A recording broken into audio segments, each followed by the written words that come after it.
Hello students, Jai Hind. Today we start our third chapter in Geography, Natural Vegetation and Wildlife Resources.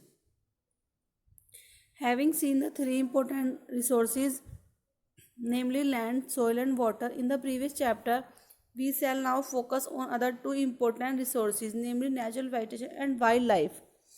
So what do you mean natural resources? Material or substances occurring in natural which can exploited for economic gain. And wildlife means all wild animals, wild birds and aquatic life. Okay. Or vegetation means plants in general, all the plants that are found in a particular place. So we shall also how the use of resources affect the other resources and the need to take measure for ensuring that the resources are conserved. तो हम इसमें resources पढ़ेंगे कि कौन कौन से हमारे resources है। पहले हमें इस चीज़ को जान लेते हैं कि vegetation and wild life exist कहाँ करता है ना। जैसे कि हमारी थ्री टाइप्स स्फेयर है, कौन कौन सी? Hydrosphere, lithosphere and atmosphere.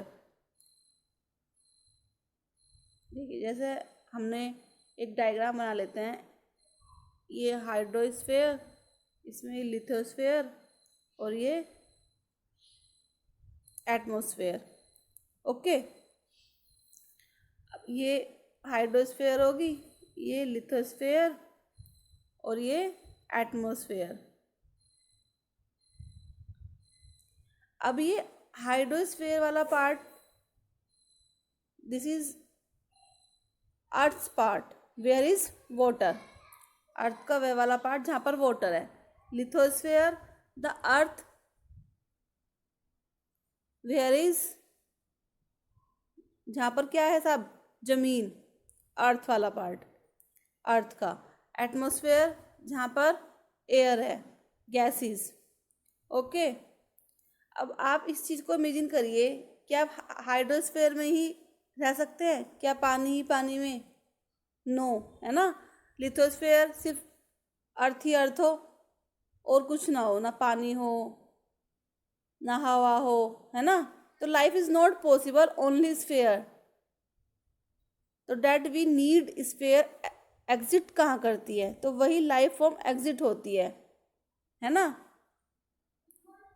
तो इसमें हम ये इन तीनों के बीच में ये जो नैरो इंट्रक्शन है, नैरो इंट्रक्शन जोन रहता है, लाइफ फॉर्म एग्जिट होती है। ये जो तीनों का ये वाला जोन है, तो इसे बोला जाता है बायोस्फीयर, जहाँ लाइफ फाइंड होती है। ओके, इस सपोर्टिंग सिस्टम को ही इकोसिस्टम कहा जाता है। इस सपोर्टिंग सिस्टम को क्या कहा जाता है? इकोसिस्टम कहा जाता है। Clear? Next is natural vegetation. तो all around us we see various types of plants and vegetations growing naturally. These are seen in the forms of forests, grasslands, shrubs and different types of trees and herbs. They are important for us for shelter, their products and aesthetic beauty, है ना। जो भी हमारे plants हैं वो हमारे कैसे कैसे यूज़फुल है, तो वो हम अब इसमें आगे सारे इसके distribution of natural vegetation. The type of vegetation depends mainly on temperature. जो vegetation जो है वो depend किस पे करेगा? टेम्परेचर पर and moisture पर। Accordingly, vegetation is grouped into four major types. How many types? Four major types. These are forest, grassland, shrubs and tundra vegetation. तो first is forest. Forest in areas present in areas that have heavy rainfall. तो कैसी rainfall होती है वहाँ पर? Heavy rainfall होती है। Areas all areas that have abundant water supply, तो वहाँ पर अबंडेंट है वाटर सप्लाई की। The amount of moisture determines the size of trees. The size of trees in short in areas of less moisture. Less moisture also reduce the density of trees. क्योंकि moisture क्या है, less है, तो उसे reduced कर देता है the density of trees की. Grassland, there are many types of grassland as savanna, pampas, prairies, llanos, है ना. Present in the region of moderate rainfall. The trees in grassland are short and stunted. Stunted जो होता है वो होता है, उसमें हम कहेंगे कि एक स्टंट मीन्स होगा short and small. Majority of area is covered with long and short grasses. Scrubs present in region of dry area of low rainfall as desert area. The area are dry and heavy, have thorny scrubs and shrubs. तो वहाँ पर क्या होंगे, thorny plants होंगे. और thorny plants होंगे तो जो थ्रोन वहाँ पे वाटर्स की कमी होती है डेजर्ट में, तो उनकी जो रूट्स होती हैं वो काफ़ी लंबी होती हैं, जिससे वो वाटर को एब्जॉर्व कर लेती हैं, क्योंकि वाटर ज़्यादा तो होता नहीं है. तो इसलिए थ्रोनी प्लांट्स जो होते हैं, तो इसलिए वो एनिमल्स जो हैं उन थ्रोनी प्लांट्स को खा नहीं पाते, इसलिए उनमें कांटे की तरह होते हैं वो. Okay. These plants have deep roots and leaves have thorny and waxy surface to reduce loss of moisture by transpirations. Tundra present in very cold pole region.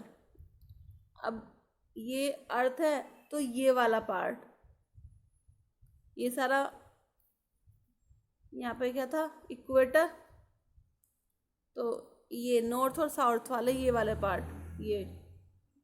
Okay. तो कोल्ड ही होंगी. It comprises of moisses and lichens. The surface is almost barren without any green cover and almost entire covered with snow. क्योंकि वहाँ पर cold होती है तो winters वाला ठंडी ठंड रहेंगी, वहाँ पे पोल रीजन रहेगा सारा, तो वहाँ पर कवर्ड विद स्नो, स्नो से ढके हुए रहते हैं. Types of forest. Depending on when the trees shed their leaves, forests have been classified as evergreen and deciduous forest. Important of forest.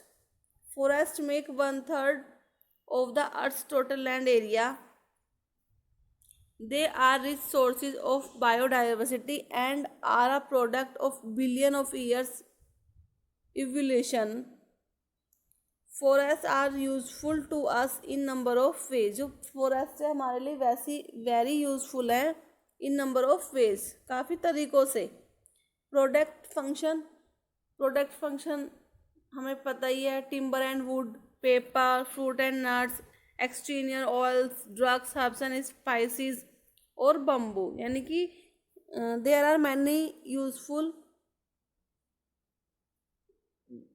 many use in our life of plants. तो इसमें क्या है, first evergreen forest. They do not shade there leaves simultaneously in any season during the year, hence they always have some leaves on trees.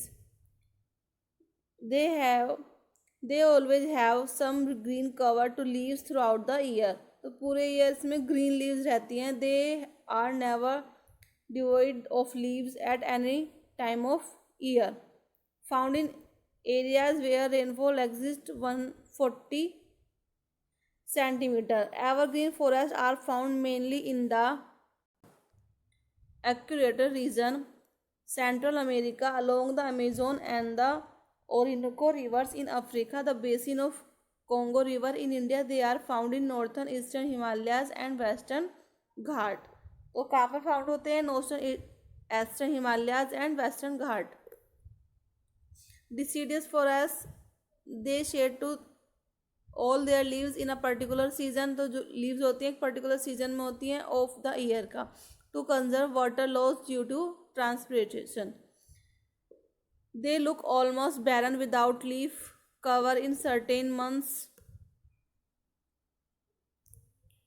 of the year and have good foliage or green cover in certain months. Found in areas rainfall from 75 to 140 centimetre, लेकिन evergreen में जो है वो 140 centimetre से above है, तो इसलिए यहाँ पर एवरग्रीन फॉरेस्ट रहते हैं.